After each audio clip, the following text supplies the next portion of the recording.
l'administration, est-ce gratuit?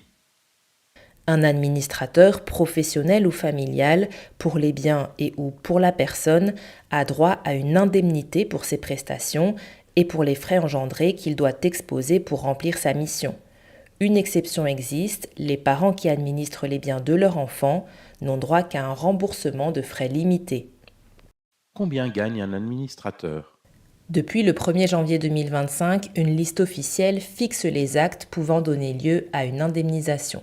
Cela peut prendre la forme d'un forfait pour les démarches courantes, d'un tarif horaire pour des tâches plus complexes ou d'un remboursement de frais réels. Le forfait de l'administrateur couvre les démarches les plus courantes. Ça va inclure les frais de gestion, de suivi, les éventuelles démarches administratives. C'est vraiment la base de sa rémunération. Ce n'est que quand il va effectuer des prestations sortant de l'ordinaire, comme par exemple vendre un immeuble ou liquider une succession, qu'il va pouvoir solliciter une rémunération dépassant le forfait. Dans les dossiers où il n'y a pas de difficulté particulière, il faut compter un budget d'environ 100 à 125 € par mois pour couvrir la rémunération de base de l'administrateur. Que faire en cas de problème?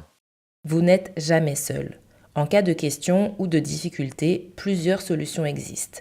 S'il s'agit d'un point de détail, le greffe est souvent en mesure de vous donner un premier renseignement ou de vous orienter utilement. Attention que ni les membres du greffe ni le juge de paix ne peuvent vous donner de conseils quant à ce qu'il faudrait faire ou ne pas faire. Ce n'est pas que nous ne souhaitons pas vous aider, c'est juste que l'interdiction nous en est faite par le code judiciaire. Si une difficulté plus sérieuse intervient, vous pouvez vous adresser directement au juge de paix qui examinera alors la situation. Vous pouvez lui écrire ou alors, plus simple encore, vous pouvez passer par la plateforme du registre central de la protection des personnes, les RCPP. C'est une démarche informatique. Si elle vous paraît compliquée ou que vous n'avez pas accès à un ordinateur, vous pouvez tout simplement vous adresser au greffe. Dans tous les greffes, un ordinateur est installé qui permet exclusivement l'accès à cette plateforme. Puis-je avoir accès au dossier de l'administration? Le dossier d'administration est accessible à 3 personnes, l'administrateur des biens ou de la personne protégée et la personne de confiance lorsqu'il y en a une. D'autres personnes peuvent demander l'accès au dossier, par exemple des membres de la famille, un notaire ou autre, mais alors le juge de paix devra donner son autorisation préalable pour que cette personne puisse consulter le dossier. Attention que l'autorisation n'est pas automatique. Le juge de paix prendra sa décision en fonction de l'intérêt de la personne protégée.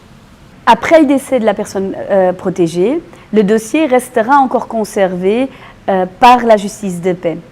Les héritiers de la personne protégée, les notaires et le procureur du roi auront alors encore un accès au dossier. L'administrateur, lui, devra aussi conserver le dossier encore pendant 5 ans.